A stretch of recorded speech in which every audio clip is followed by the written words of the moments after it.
A morte é, para muitas pessoas, um assunto delicado de se falar.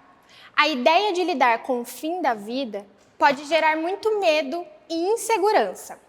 Ainda assim, ela é um processo natural, que faz parte da experiência humana.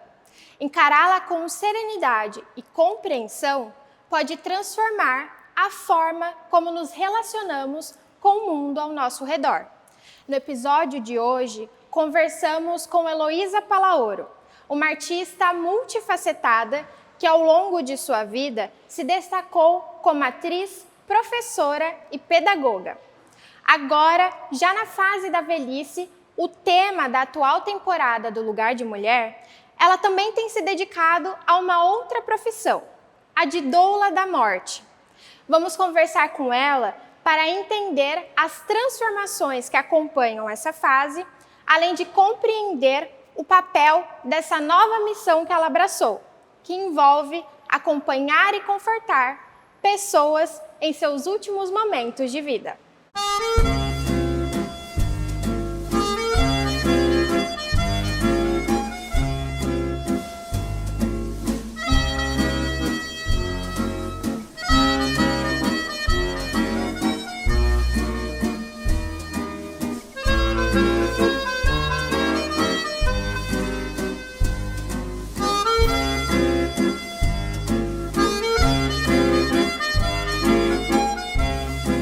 Meu nome é Heloísa Palaoro, tenho 62 anos, já quase 63. A primeira coisa, eu acho, de formação é que eu sou atriz, professora, pedagoga, fiz um curso de doula da morte, que é ter cuidado com as pessoas em final de vida. Então eu acho que isso me traduz hoje, nesse momento, eu acho como atriz, que eu continuo trabalhando, tenho os meus espetáculos que estão rolando, e esse trabalho sobre a morte mesmo, sobre a finitude.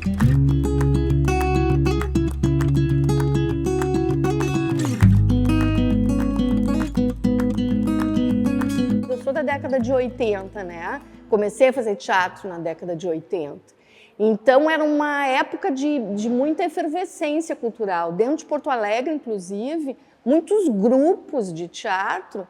E eu vivi sempre muito bem, obrigada, de teatro. Por quê? Porque eu tenho uma companhia de teatro até hoje e a gente tinha peça infantil. Então a gente trabalhava de segunda a segunda, porque naquela época a gente trabalhava muito em escolas, dentro das escolas, com teatro, e fim de semana, para vocês terem uma ideia, a gente tinha temporada de 2 meses. E a questão de ser professora, daí perpassa pela coisa assim, eu queria ter um filho, queria ficar grávida. Só que daí eu fiquei pensando assim, putz, mas sou atriz, como é que eu vou ganhar meu dinheiro? Como é que eu vou fazer? O meu marido faz teatro também, é diretor de teatro.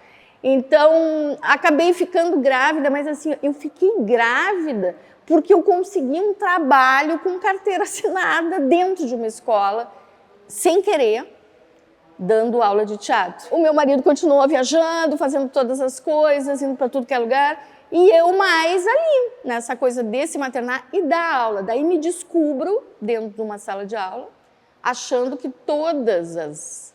Para fazer teatro é uma coisa que eu amo, todos gostam. Não, nada disso. Porque eu entrei primeiro como oficineira dentro da escola e depois o teatro foi entrar no currículo. E daí entra no currículo e daí tu tem que dar aula de teatro. Sabe o que é dar aula às 7h30 da manhã de teatro, amor? É, né? Soltam-se águas enxurrados rios, cálidas lágrimas. O mar bravio de dores que se petrificam, inspirando recordações. Eu não fiz faculdade de teatro, não fiz idade. Eu fui me formando com cursos, fui me formando com vários cursos aqui fora. Daí, quando eu entro na escola, eu sinto essa falta. Eu disse, tá, mas essa professora aí eu tenho que ter mais coisa, eu tenho que ter uma pedagogia melhor, eu tenho que uma didática melhor. Apesar que era legal, as coisas rolavam, tu vai te descobrindo como. Mas daí eu entrei para pedagogia. Então foi bem legal, porque daí eu me coloquei de novo como aluna, a perspectiva de ser aluna e ser professora ao mesmo tempo foi bacana. E daí eu tinha saído do palco. Quando eu me formei, eu disse, bom, agora, e a minha filha estava maior, eu disse, eu posso voltar para o palco, que era uma coisa que eu estava sentindo falta. O professora não me estava me completando, entendeu? E daí eu faço um espetáculo que se chama Que Raio de Professora Sou Eu? Que era essa professora que se questiona, assim, né? Inclusive, no próximo semestre, eu vou ensinar tudo em ritmo de samba enredo. Vamos lá! E eu fiz, acho que uns 18 anos esse espetáculo. Comecei no interior, daí eu viajava muito, né? Fazia sempre reuniões de professores. E essa coisa dessa conversa, assim, né? Bem legal esse diálogo com o público, porque era o quê? Um dia a dia que as pessoas, que os professores conheciam. Mas ela não amaciava para ninguém, assim, ela te botava num coisa assim, ó, como é que tu tá dando a tua aula? Apesar das pragas dos alunos, que a gente sempre reclama muito, ela botava também essa responsabilidade, né? Então foi uma trajetória muito bacana, o espetáculo. E a diretora se convence que não vai passar daquela meia dúzia de gatos pingados e a reunião começa. Avisos, discursos de praxe e a palavra está com os pais. Oh, beleza. Eu me sinto bem empoderada, porque eu só faço o que eu gosto, entendeu? Assim, marco coisas de manhã, mas eu sempre fui dorminhoca. Eu adoro dormir de manhã. Me dou esse luxo, eu dava aula às 7h30 da manhã de teatro, né? Então, assim, quando eu me aposentei, para mim foi uma felicidade, porque eu não perdi nada, eu só ganhei. Eu cheguei assim, como que eu vou trabalhar, que eu não vou trabalhar e vou ganhar um dinheiro na minha conta? Cada vez que entra minha aposentadoria, eu acho o máximo. Apesar de ter trabalhado para isso desde os 17 anos, eu acho, assim, uma benção. Tem um parceiro muito legal de vida, né, que entra a coisa do humor. Se tu ficar velho e não tiver humor, uma das coisas que elas falavam assim, é ter humor. Porra, cai teu pinto, cai tuas tetas, cai tua bunda. Ai, é bom. Não, amor, não é bom. Então, assim, te digo que tu tem que... O geriatra, foi quando eu cheguei no geriatra, eu disse assim para ele, primeira coisa, quantos anos tu tens? Ele ficou assim, ele disse 49, eu disse, tá valendo, porque na época eu estava com 60, eu disse, tá valendo. Não é que tu não vai morrer antes de mim, mas tu pode me acompanhar mais, né? E daí ele falou dessa questão da autonomia, ele disse, olha, vamos cuidando aqui, vamos vendo, fazendo os exames, e, ó, tem que emagrecer aí, né? Tem que parar de tomar um pouco de vinho. Eu disse, ah, não. Aí não. Daí são escolhas, se tiver que morrer cedo e tomar mais vinho, prefiro. Né? Já fiz um monte de coisa. Eu já comecei a olhar geriatrias que a minha aposentadoria possa pagar. Não sei como é que vai ser, né, daqui a pouco, mas tu tem que ter essa realidade, assim, onde é que eu gostaria de estar, como que eu gostaria de que me tratassem, como o velhinho, como a idosa, né, ou aquelas coisas que põem a animar velho. Não, gente, vamos fazer coisas que se possa, os velhos continuarem tendo a sua dignidade, seja ficar lendo livro, seja não fazendo nada.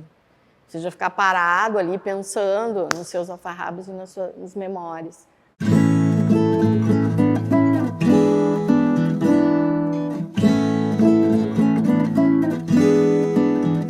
Eu sempre tive uma relação com a morte muito próxima.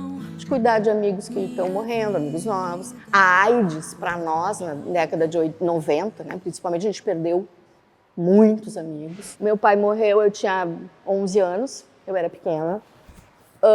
E depois cuidei de tio, cuidei de mãe, tia, essas coisas assim, né? Fui cuidando. Daí, quando eu procuro e eu olho a questão dos mitos, me encantei.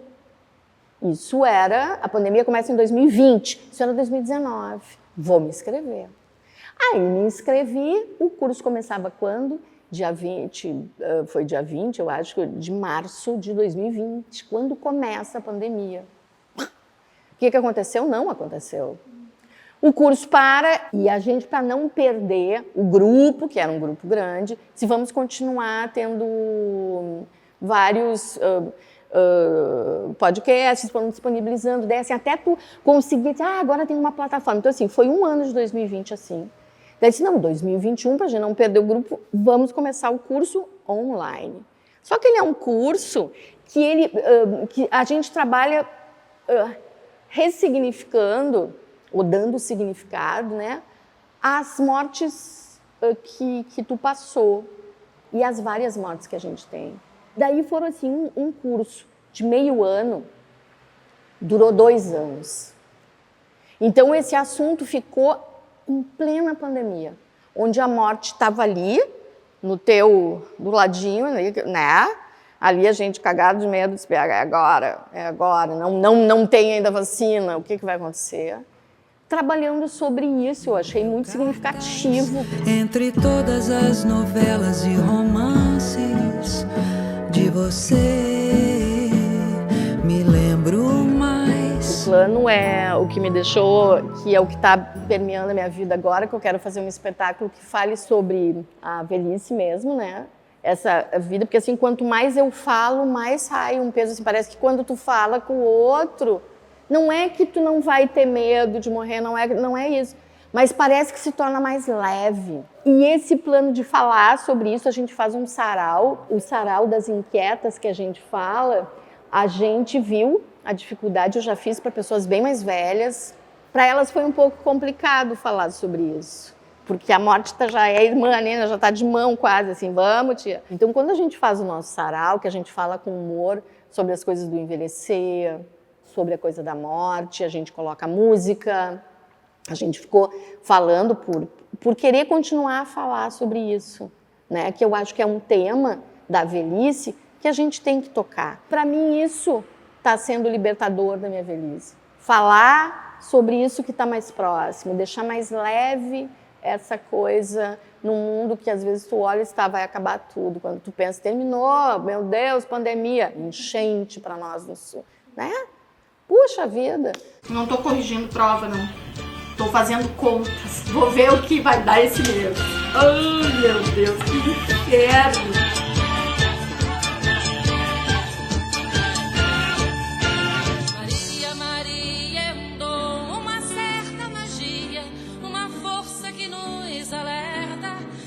É isso, é onde ela quiser, onde a sua cabeça permitir.